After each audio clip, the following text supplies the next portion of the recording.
Well, it is good to have you back with us for another week of Bible study as we are continuing on in our conversation, Perspective Shift. And this has been an incredible journey as we have been walking through some places in the book of Acts, trying to identify where the church has stayed on the path that perhaps God and the apostles intended, and where in other places and ways we perhaps may have diverged a bit from where God intended for us to be. All of this is brought to you thanks to the generosity of those who are a part of Christ's Table. If you'd like to find out more about Christ's Table, feel free to take a walk, a surf right on over to www.christtable.today. Sign up for our email list there. Find out a little bit more about us. Follow us on Facebook or on YouTube, and hang around for a while. We're glad you're here. One thing that we really want to encourage you to consider is making a donation to Christ's Table. If you find that these Bible studies are helpful to you on your spiritual journey, we are only able to bring these thanks to your financial partnership and generosity. But one of the things that we feel very passionately about is resourcing you, giving you the tools in order to navigate your spiritual journey yourself. We're always here alongside with you, but we like to put tools in your hands. And so every couple of months, we send out a box that's chock full of spiritual resources, a book, a Bible study, some other things additionally as well. Especially if you have a family, we always try to be intentional about giving you the tools to help family or neighbors, or you develop conversations with other people in addition to yourself. And so we'd love to send one of these to you, and everybody who donates to Christ's Table will send one of these for free in the mail to you with our thanks here in just a couple of weeks. And so it's kind of last call for those things. Either way, we are appreciative that you are joining us regularly for this Bible study. You can download the entirety of the study, and we're kind of on the back half of it now, but you don't have to start at the beginning. Every day is kind of on its own, so you don't need to worry about trying to catch up or anything like that. You can do that by visiting www. This one actually is a little bit different. You participate in this one by visiting go.christtable.today/perspective shift, which I know is a mouthful, and it's also a handful as you're typing out those letters. So I'll leave that up there for just a minute longer, but real simple. Go.christtable.today/perspective shift. Go there, and it's going to pull up a PDF that will give you the reading so that you can follow along with us. Today we find ourselves in Acts chapter 17, verses 3 through 9.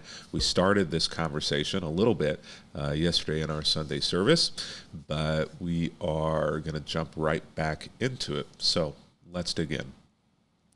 Whenever we come to Acts chapter 17, what we find is that Paul and now Silas are on a second missionary journey, which is going to take them around the edge of the Mediterranean basin, and it's going to visit some of the places that Paul has visited before to check in on the churches and congregations and places where he's been, and it's also going to take him to some new places as well.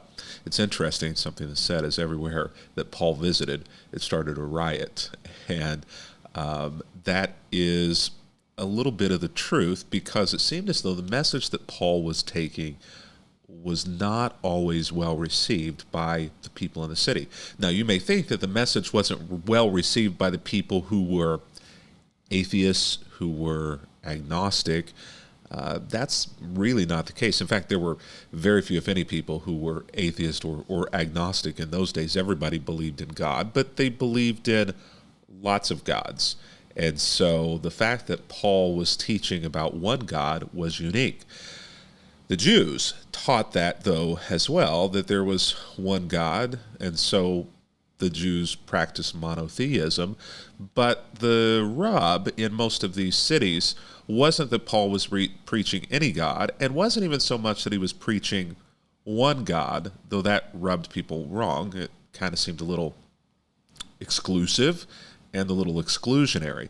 What really rubbed the people in the city wrong and led to a lot of rioting was that they were preaching that the one God was Jesus. And that, for Jewish people, for those God-fearers who were a part of the synagogue, a God-fearer, someone who's Gentile, but who has essentially converted to Judaism, was a no-go. And so it led to a lot of altercations in the cities as the establishment, the religious establishment, did not want that message to be pervaded. And so Acts chapter 17, verse 3, Paul arrives at the city in Thessalonica, and he explained the prophecies and proved that the Messiah must suffer and rise from the dead. He said, this Jesus I'm telling you about is the Messiah. So Paul essentially asked for their own Bible, which would have been only the Old Testament or the First Testament, and it would have been on scrolls, and so those would have been housed in the synagogue. And so Paul essentially takes their own word of God, their own scrolls, and he walks through the prophecies that are relevant to the Messiah and proves that the Messiah must suffer and rise from the dead. And this was the primary reason why they said Jesus cannot be the fulfillment of Judaism, cannot be the fulfillment of Messiahship, is because he suffered, he was brutalized, he died. This was not the path the Messiah was supposed to take. The Messiah was supposed to come and rescue Israel geographically, politically, from her enemies and make her a autonomous nation, a kingdom, the kingdom of God. There it was, set up a shining city on a hill, et cetera, et cetera, et cetera. And Jesus took a different path. And so that's why there was so much rejection. But Paul says, no, you've misunderstood. This Jesus I'm telling you about, this Jesus I'm telling you about, he's the Messiah. But some of the Jews who listened were persuaded, which probably got under the skin of those who weren't persuaded, and they joined Paul and Silas, along with many God-fearing Greek men and quite a few prominent women. I want you to note that is noted. It's maybe not important for our discussion today, but it's important for today's cultural discussion about gender. And so if we're going to engage culture with Christ, that's one of those topics that we need to engage truthfully, is the place and the role and the power and the equality of women in the Gospels. But some of the Jews were jealous of all of these folks who were, in their mind, turncoats, traitors, and following this message that they didn't see as truth. So what do? They gather some troublemakers from the marketplace to form a mob, and they start a riot. They rile things up that would not otherwise have been riled up. It wasn't as though all of these people were riled up until a few of the jealous individuals gathered some people intentionally together to form a mob, rile them up, to start a riot. So here we go. Same story, different day for Paul. Another riot on his hands. But think about this. This is the part that gets me. It's if you go back to that verse, some of the Jews were jealous. This means that it is the religious people in the city. It's the folks who are brothers and sisters to Paul. They're in the same synagogue that Paul would have attended were he in town. They're of the same religious affiliation, denomination as Paul. And yet religious people used the very people they were supposed to be transforming into good people to do their dirty work. See, it wasn't that they went to the synagogue and got together a whole bunch of troublemakers to form a mob. No, they went to the marketplace. They went to the public location and they began spreading lies and disinformation. Maybe these people had previously been religious people. Maybe these folks had previously gone to the synagogue and have fallen away or chosen to not be a part of that group. Either way, all that we know is they go to a public space, they get public people, they rile them up in order to riot against Paul and Silas and the message. People that they were supposed to be transforming into good people, they rile them up. They use them. They abuse them. They leverage and manipulate them to do their dirty work. I wish I could say this doesn't happen, but I can say this happens. And it's evil.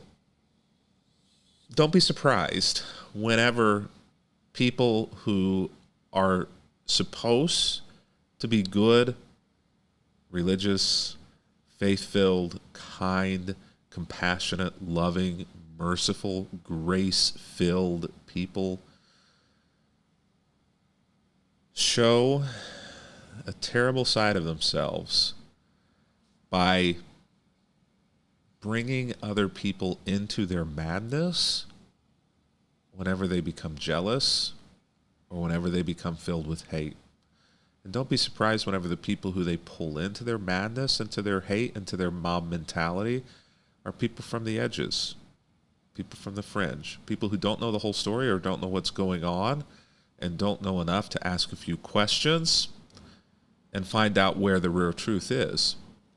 So they attacked the home of Jason, searching for Paul and Silas so that they could drag them out into the crowd. So now we have breaking and entering in the home of Jason in the city and not finding them there.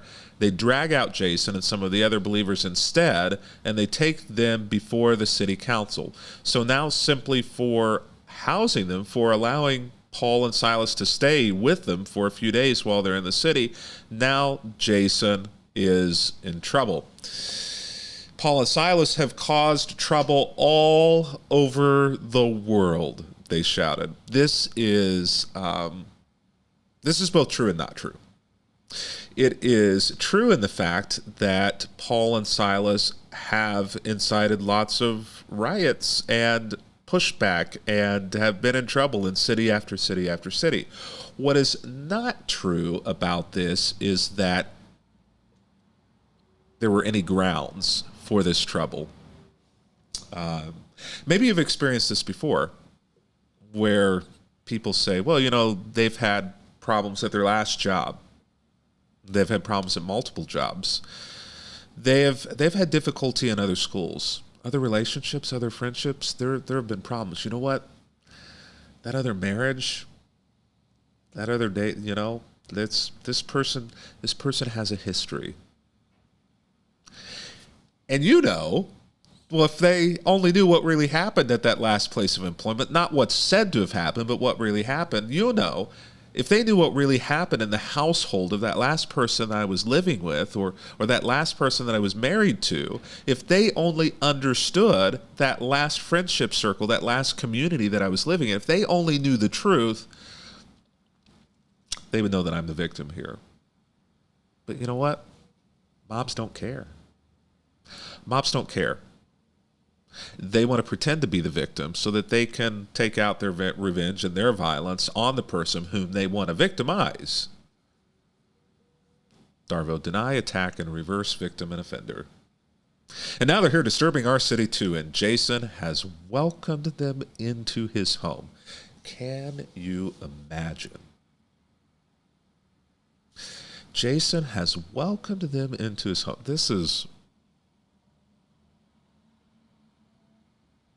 Jane has maintained a relationship with her. John has continued to have a conversation and to listen to what he has to say. Ron has not defriended him on Facebook. Kathy still watches the TikTok videos.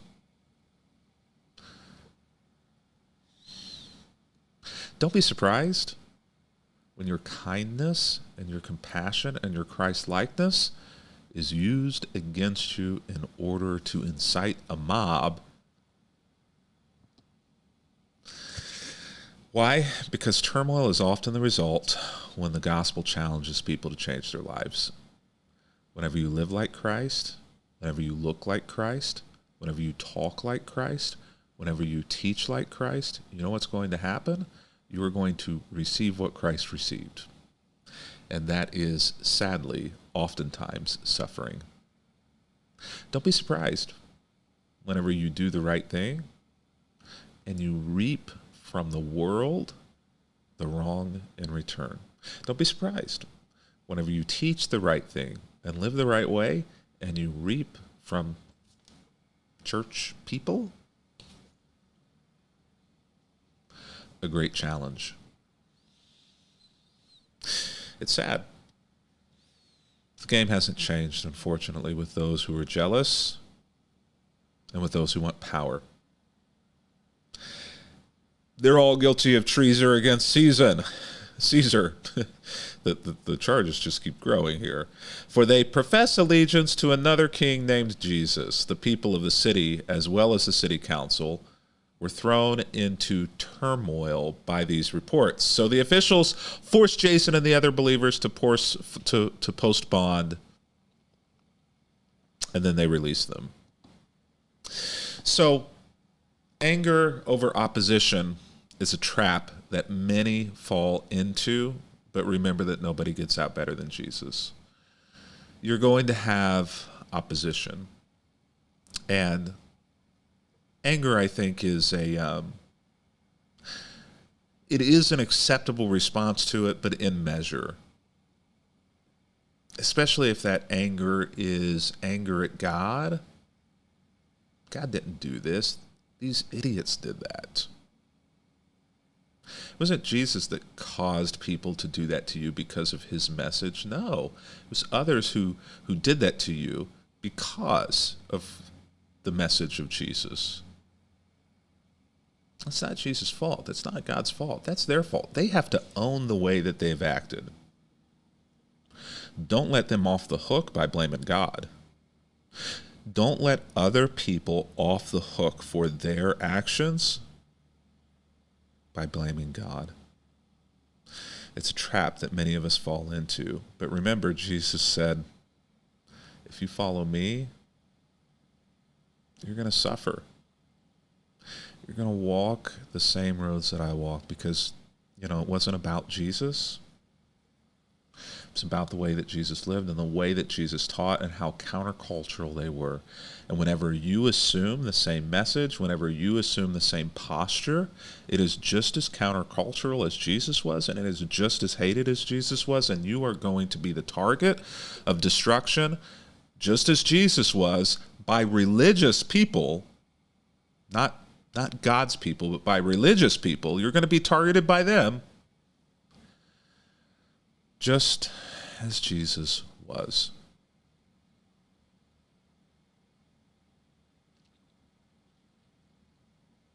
But it's worth it.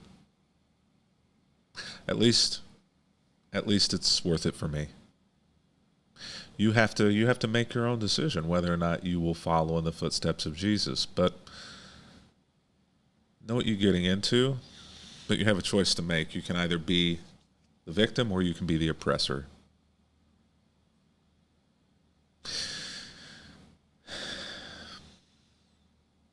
And when you follow the path of Jesus, there are going to be those moments where you are victimized, and it's not okay. Be ready for it. And with this, I think we will close today. I want you to notice this. Paul essentially leaves town. Here, post-bond, leaves town. Against his own wishes. He would rather leave his call than antagonize his opponents further, for that would make life more difficult for the believers in Thessalonica. And Paul doesn't always do this, but Paul usually does this, where whenever a city closes the doors or a group of people in the city essentially wall him off and things get out of control, Paul usually leaves, even though he doesn't want to. Why? This is so counterintuitive, especially for what we think we know of Paul. But Paul would rather leave his call than antagonize his opponents further. Why? Not because Paul was fearful of his opponents. No, a person who's gone through and continues to walk into situations like Paul has and does over and over and over again isn't afraid of any of these people or anything that they can do to him, even to the point of death. But what Paul does not want to do is to make life more difficult for the believers in Thessalonica. So he says, you know what?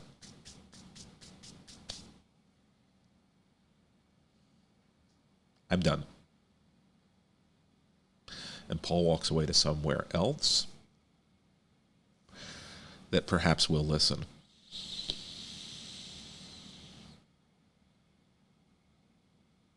Maybe you've done this. Maybe you've walked away. Maybe you've walked away from a relationship. Maybe you've walked away from a friendship. Maybe you've walked away from a church. Maybe you've walked away from the church because you know what?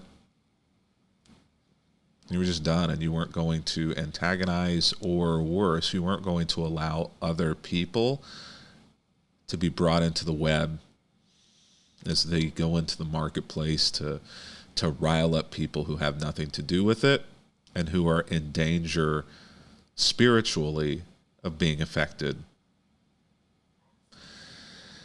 Maybe you've done that. I've done it. I can conclusively say that I have done this very thing, where I was quite certain that God was on my side, and I know that truth was on my side. And, history is written by those who win, right? And so I knew what history would be written. And yet, just because it's in the history book doesn't necessarily mean that it's true, right? And so rather than simply antagonize and continue to allow more and more people to be destroyed, like Paul, I've said, have it. It's yours. Say and do what you will. It may well be one of the most difficult things to do, and yet I guess we have to continue to follow Paul's journey to see whether or not for him and for the spread of the gospel it was the right or the best thing to do. Well, until tomorrow, happy reading.